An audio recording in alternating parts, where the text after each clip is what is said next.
So I have an old lecture here. I've in the past I've taught courses like semester-long courses on just finite elements. So this is like a lecture that I give on the first day of that class, right? So we'll just kind of go through it because it's a little bit philosophical in some ways, but we'll go through it because it does have some concepts that are going to be of use to us. So.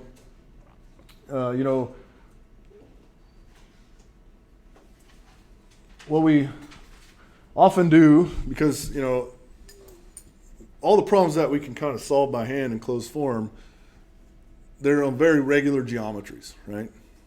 Bars, beams, like very simple things because ultimately we have to solve conservation of momentum, which is a partial differential equation, right? Well, how many partial differential equations? How many of you have taken Dr. Kami's engineering analysis class, right? How many techniques did you learn to solve partial differential equations in there? Two. Yeah, like method characteristics and separation of variables. That's it, right? And there's only a few equations that you can do that to, right? There's a lot of equations that you can't do that to, and you have to resort to a numerical computation, right? And even the numerical computation. So even in my undergraduate class, I teach an elective in reservoir simulation, and we solve, single and multi-phase flow problems in that, which are PDEs, but we solve them with finite differences, right? The finite differences assume a regular grid, right? A perfectly regular grid, right? So, regular grids don't conform to the boundaries of complex geometries very well, right? And so, the most general of numerical techniques for solving partial differential equations is finite element analysis, and it's possible to show that the other discretization techniques like finite volumes and finite differences are special cases of finite elements. So it's useful to know the finite element theory. The other thing about finite element theory is that it has a really rigorous mathematical background. So there's tons of work have been done and where basically you have stability and convergence proofs and all different things about the numerical analysis of solving these problems in the context of finite elements. And even with finite differences, you really can't do a lot of that kind of analysis. So what you have to do a lot of times is you have to cast the problem in the context of finite elements, even though it seems overkill to do it sometimes, but to do the rigorous mathematics, you need to cast the problem in the setting of finite elements, even though in the end, the final discrete equations will be identical, right? So it's pretty easy to show that. Like if we have regular grids in finite elements with certain choices of discretization, then we get back the same exact equations you would get by just introducing finite differences. Again, on a regular grid. Now when you go to irregular grids, and irregular grids are useful because they conform to the boundaries. They can conform to the boundaries of complex geometries, right? So here is an example of a complex geometry. This is a motor, and this is not a cartoon. I got these images from a friend of mine who used to work at GM. So this is a GM engine here, and this is a mesh of the long block of that engine. So these are the cylinder heads. This is the block of the engine, and so they were actually looking at the thermal properties, like how heat is transferred through the block. So they're basically solving heat equation on this complicated thing, right? I don't know how those of you in the back how well you can see that, but this is obviously this engine has a supercharger on it here. It has a lot of pulleys and alternators, things that aren't here, because so you have to basically take all of that off, just get the underlying block of the engine, and then you have to put this mesh on it, right? Well, that mesh, just this process of meshing, can take months.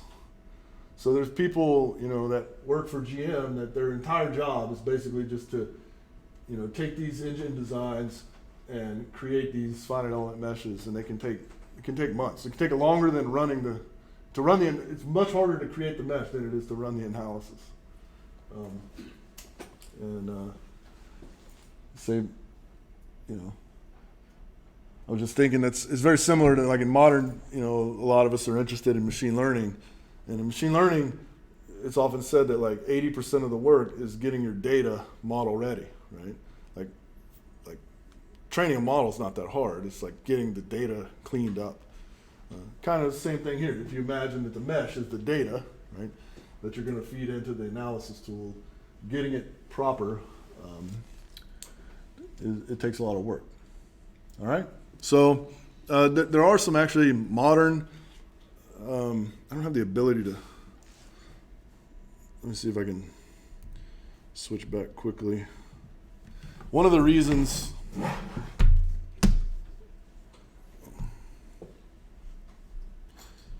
sorry, I'm just going to draw really quickly here. One of the reasons that it takes a long time to create these meshes is because it basically, your finite elements, typically a standard finite element uses linear interpolants. So basically whatever is, when you have a curved surface, you idealize that with a bunch of linear surfaces in between, right? Of course that introduces error in the geometry, right?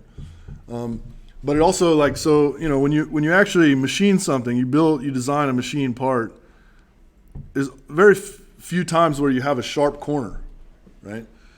Just for one, it's hard to machine perfectly sharp corners. Like imagine trying to machine something that's like to the, you know, 1/1,000,000th of an inch perfectly square, right?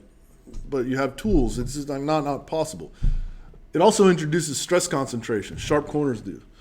And so if you have sharp corners in your geometry, you know, this is how it would actually be built, just due to machining requirements, right? Because you have tools, and it's just impossible for the tools to get into the radius and make a perfectly sharp corner, right? However, if you leave that kind of sharp corner in your mesh, go back and think about my engine on the previous slide, if every little, you know, everywhere that looks like a square 90-degree corner, in reality there's some small fillet there, which you want because, you know, otherwise it introduces stress concentrations.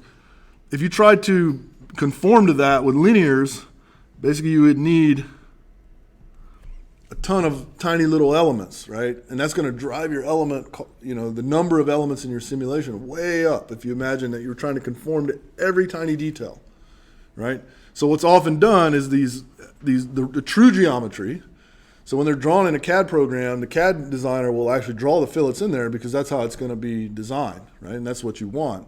But when you go to do analysis on it, you often defeature it. So you take away those fillets because if you kept the fillet, you're going to, in order to conform the mesh to that fillet, you're going to need a lot of elements. So they're defeatured. The fillets are taken out, and then you're left with a square geometry, which you can conform with larger elements, right? I can have larger elements and conform to this kind of geometry, right? So there's a modern, I mentioned all that just to say, like, there's a modern take on finite elements that was actually invented right here at UT by Professor Tom Hughes, who's a professor in the Odin Institute and in engineering mechanics, called isogeometric analysis. And so in isogeometric analysis, you use basically the exact CAD drawings. You can use the exact same CAD drawings and the interpolation of the lines in the CAD that form basis functions for your finite element, for your, you know, it's not really called finite element analysis anymore, but they become basis functions, which I know you don't know what that is, but I'll by the end last slide we'll see what that is, and so you can basically do design to analysis much quicker because you don't have to defeature everything, and just like creating these meshes for complex geometries is much easier. And so that's called isogeometric analysis, and that's like a very modern way to do analysis. Okay, so again, I said there's some philosophy in this little lecture.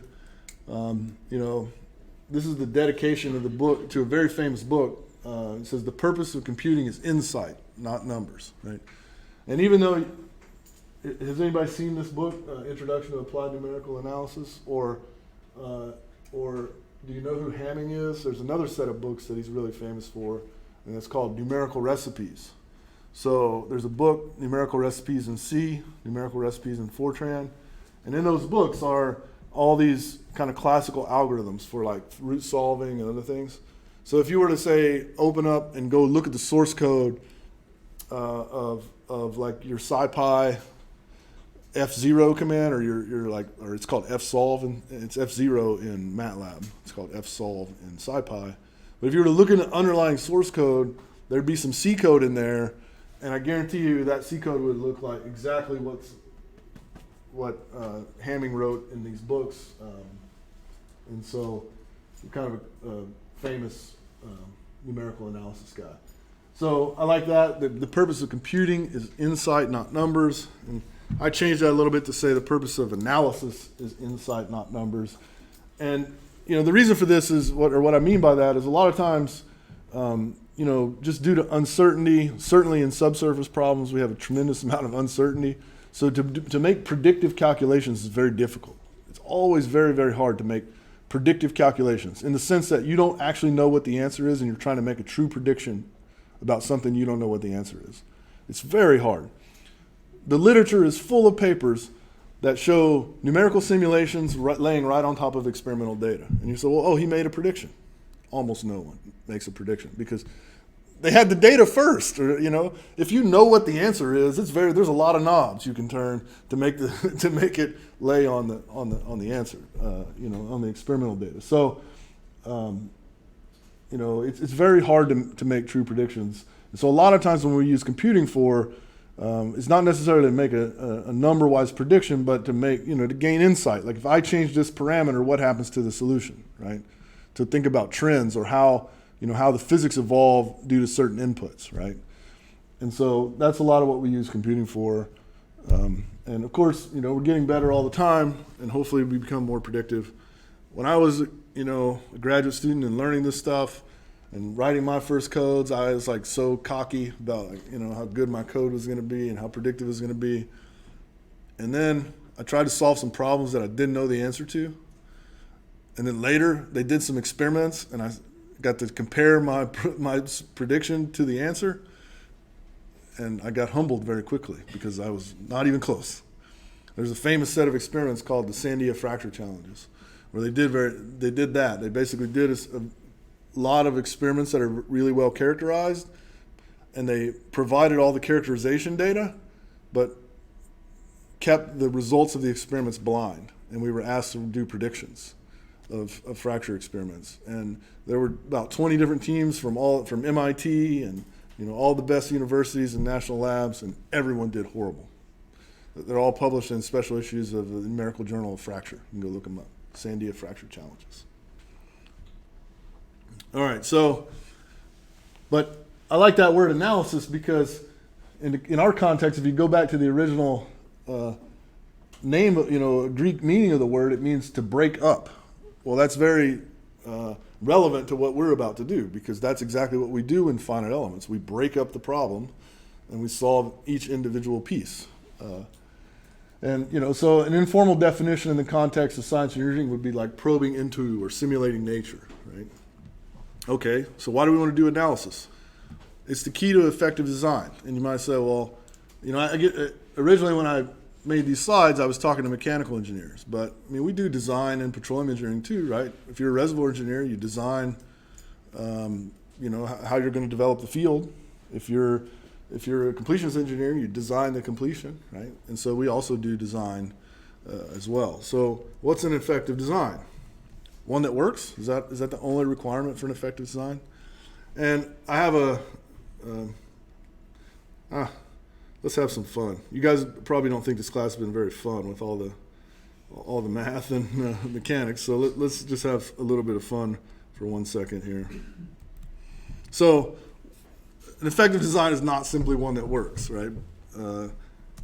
It's one that could be one that performs the task efficiently.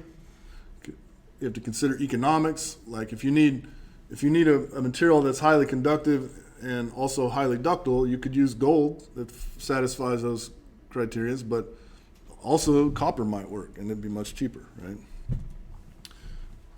Safe, that's a big one, right? So this is a famous Alaska Airlines flight in the 80s, 88, I guess, where the fuselage ripped off the plane. I'd hate to have been riding that guy. Remarkably, no one was hurt. You know why the fuselage appeared to rip off, but it rested right there? Like, why didn't the whole thing fly off? The whole fuselage? Like, why did it arrest right there at that point and only expose this part of the cabin? Because it was designed to do that.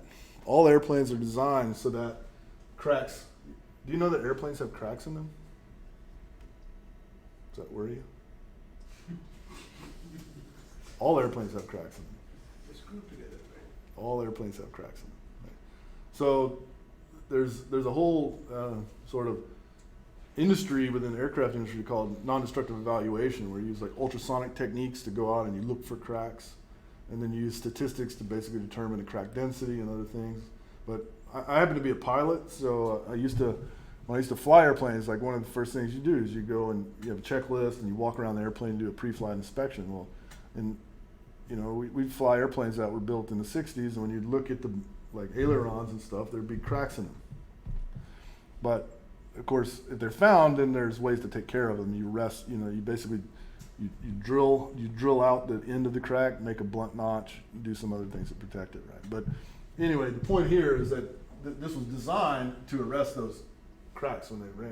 Right? So all aircrafts are designed such that they have some type of crack arrest mechanism, so that when you do have a crack that runs catastrophically, it doesn't run through the whole fuselage, but is arrested in some way. Again, that was due to design. Of course, manufacturability. Like we can design things as engineers that can't really be built. Right? It's pretty easy to design something on a computer that can't actually be built. Right? So we have to think about manufacturability, and sometimes it's not so much a concern for us as petroleum engineers, but sometimes we care about how things look, like certainly with automobiles and other things like that. And so, often you have industrial designers that have certain requirements about how they want things to look, but then we need to do analysis to see if that pretty thing is safe and economical and other things like that, and that's why we do analysis, right? So, we perform analysis by using mathematical models, right? So we take our physical pendulum and we idealize it in some way, and then we write down a set of equations, and then solve those equations. So here's an example from mechanics. Right? We've been studying mechanics. Here's an example.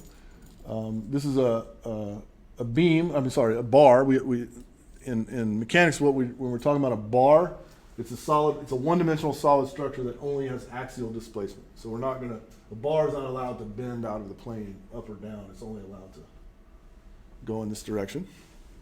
Okay, and we already know what the conservation of momentum equation is. And we could reduce it to one dimension and write down a constitutive model, but we can also derive the equation of motion for this in a fairly straightforward manner. So let's take a look at that real quick.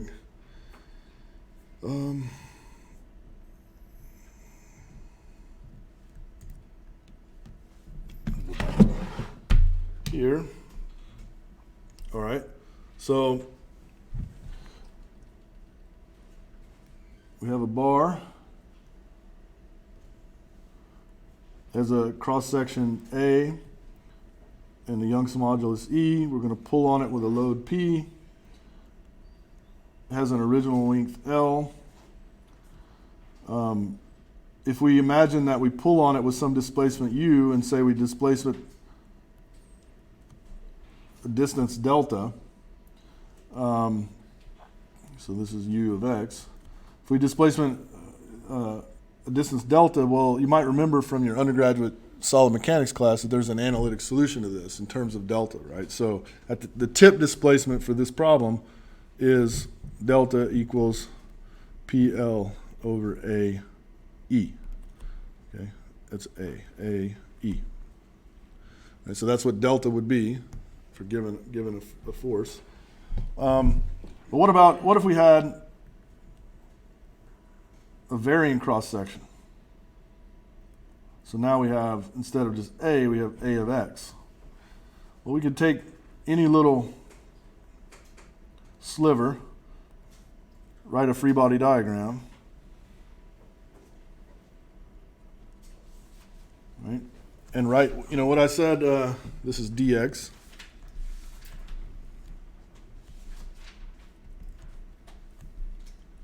Remember what I said earlier in this class? Whenever you're trying to solve a problem in mechanics and you don't know what else to do, what do? Write down F equals ma, right? So here you'd have a force, F, and over here you'd have a force, F, plus partial F, partial X, dx. Right, so that's our free body diagram. So now let's write down the sum of the forces equal to ma. So on here we have minus F, then we have plus F plus partial F partial X dx. Those are the external forces. And then we need to have m. Well, m is rho times A of x times dx, right? This is the cross-sectional area times the thickness, that gives us a volume, times the mass gives us m, times the density gives us m, so this is m, the mass. And A, we can write as the second derivative with respect to time of displacement, right?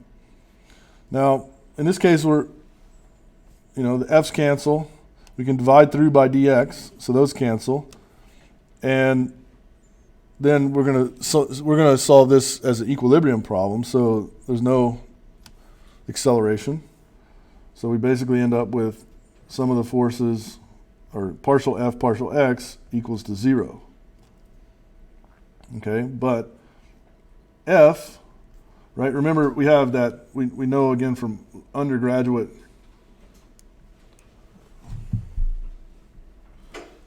mechanics that the stress is defined as a force per unit area. In this case, area is a function of x.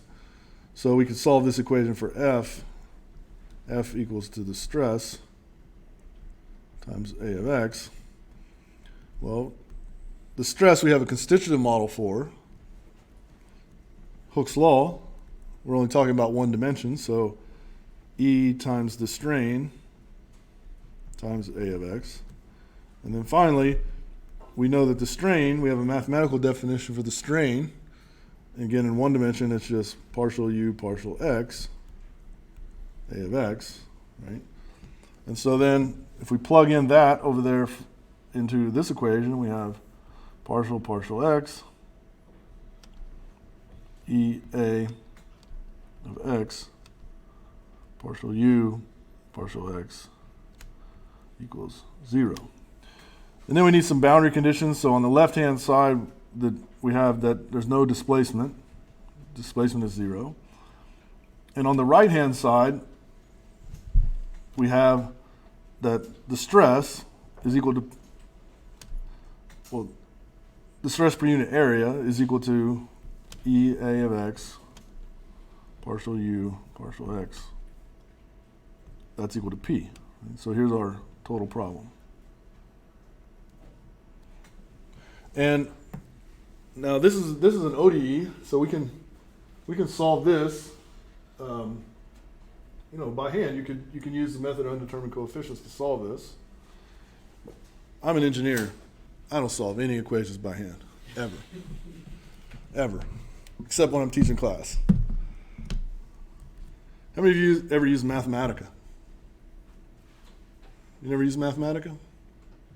Well, you guys are going to be so mad at me that you didn't meet me when you were freshmen.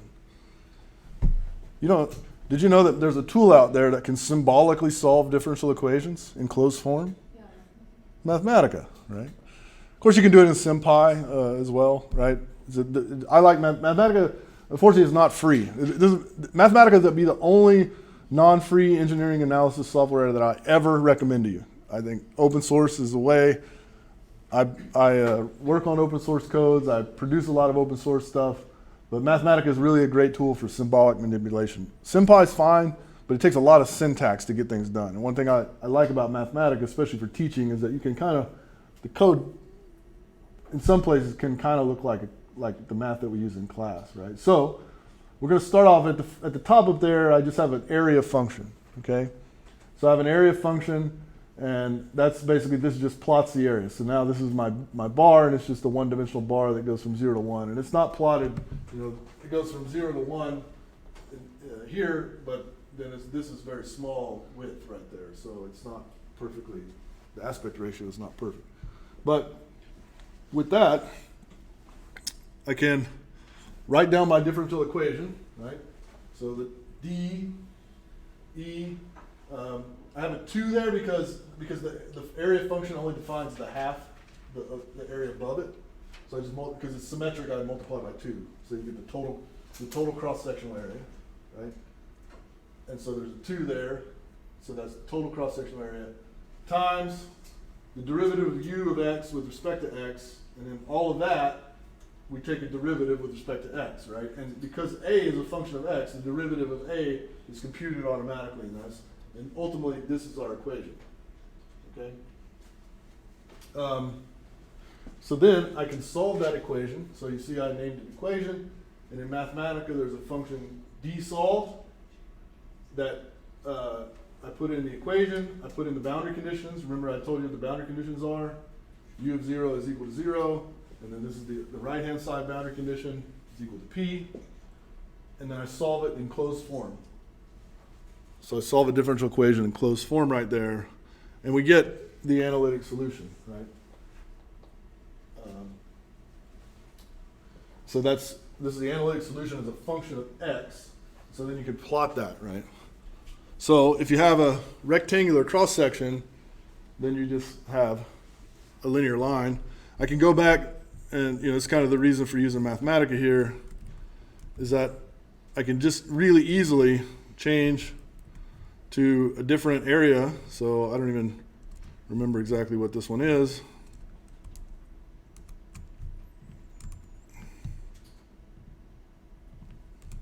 Oh, it's kind of like the one I drew, but I can also solve it in closed form.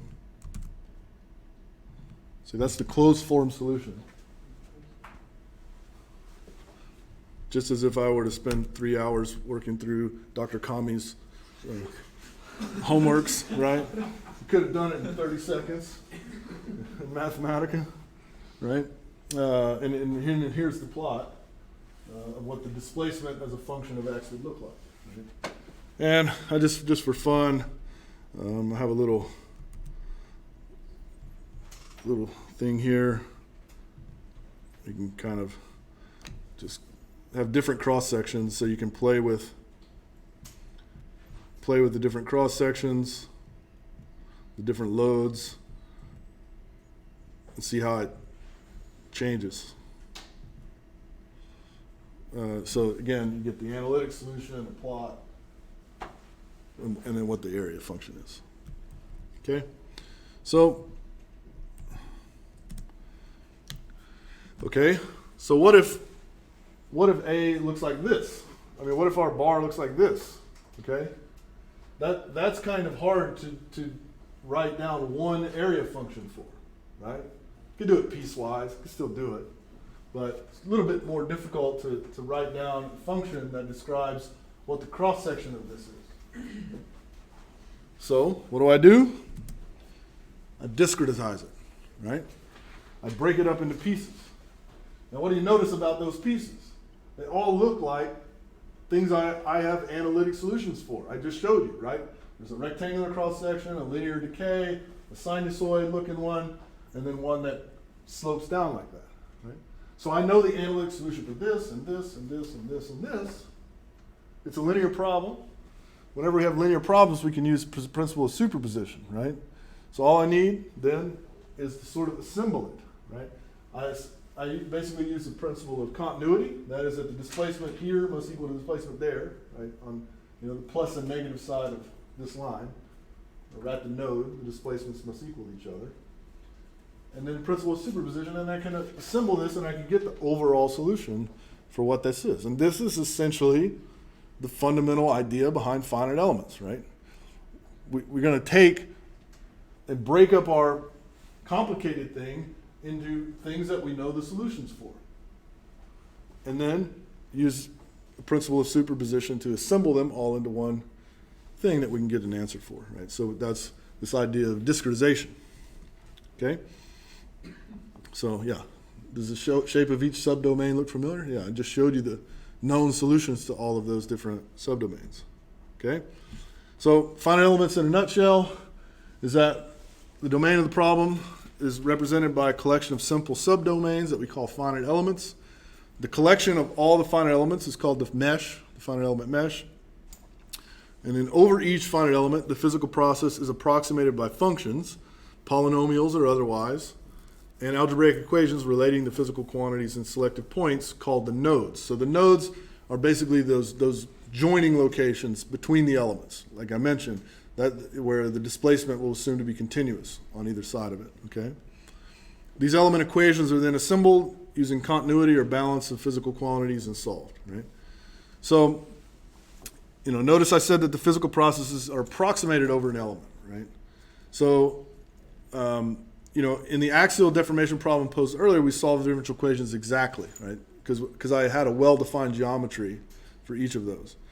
That's typically neither feasible nor efficient. So in finite elements, we seek an approximation over the element of this kind of form, right? So basically, what we're saying is that the true solution, U, is approximated by U of H, and U of H is said to be of this form, where these U's are the unknown physical quantities at the nodes, okay? So in our bar example, this would be like the displacements at the nodes. These are some basis functions, or called shape functions often, okay? And so, this is where, and going back to what I was describing earlier, most of the time, these are, at the sort of elementary level, these are often polynomials of first order, linear polynomials, right? So this is basically saying we're using a linear interpolation across the element, right? And so, this is the case with that. And then also, just to be as general as we can also have additional terms, quantities that are maybe not associated with the nodes. So these are associated with the nodes. These are physical quantities at the nodes, displacements, temperatures, pressures, whatever problem we're solving. And these are other things that, are not perhaps associated with the node. Really, this comes into play, and we won't get to cover this too much in this class, but there's like newer techniques in finite elements called extended finite elements or generalized finite elements, where if you happen to know something about the solution, then you can add additional sort of enrichments to the linear polynomials to improve the solution, right?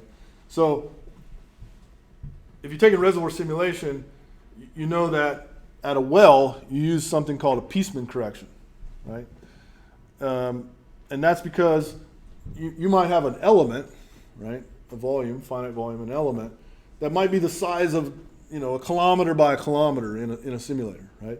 But you're going to put a well in there. You're going to put a well in the middle of it. But in a typical reservoir simulator, the pressure everywhere in that kilometer is a constant, right? So everywhere in that box, right, is the same pressure. But we all know that there's a steep gradient of pressure at the well, right? And so in reservoir simulation, we often use this like Piesman correction as a correction to basically tell us what the difference is between the far field or average pressure of the well, of that box, and the actual well bottom hole pressure of the well itself. And the way you derive that, if you go through the details, is you assume like a radial decay, right? So you solve a radial pressure diffusivity equation because you know the solution of that. It's like an exponential decay away from the well. Then you work through some details, right? So this would be a case where you could, for example, you might think of that Piesman correction as an enrichment function. That is, we know something about the solution near the well, right? We know that the well, that the pressure decays exponentially from the well out to the average pressure, right?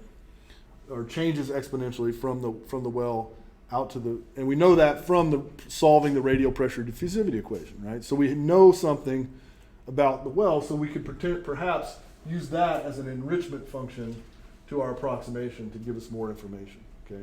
So we're not gonna really do too much with this part. Most of what we'll do in this class will just be concerned with this side over here, okay? So sources of error in finite elements, we already kind of covered this, right? You have some generally complex geometry, and you're gonna have to put regularly shaped elements into them, right? So in this class, we're only gonna deal with triangles and quads, right? In 2 dimensions. A quad is like a box, a 4-sided polygon, but it doesn't have to be a square. Understand that, right? It could be an irregularly shaped 4-sided polygon. Okay, so of course we can reduce the discretization error by using smaller elements, right? It was intentionally drawn big coarse elements, but if there's a lot of room in here that I could put smaller triangles and fill up this space, right? But yeah, so there's discretization error.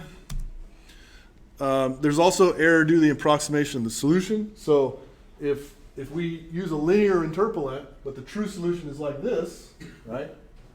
This is the true solution, but we only use a linear element, this is the best we can do to fit this data, right? But what we could do is we could discretize further, right? So I could better fit this curve by taking, say, 2 linears, right? Or 4 linears. Or I could also use a quadratic, right? So if I use a quadratic, instead of using a linear function to interpolate, if I use a quadratic, I can better fit that curve, right? And so there's error due to truncation in the approximation of the solution, right? And there's also round-off error that's just generally related to all numerical analysis computing problems. Okay. So we do have to impose boundary conditions. So ultimately, the equations that we'll assemble will just be an algebraic set of equations, and it'll be like k u equals to f. But that k is singular until we impose boundary conditions into it, and so we have to do that as well. Just some common software, finite element software that's out there, meshing packages, other things. I think I'll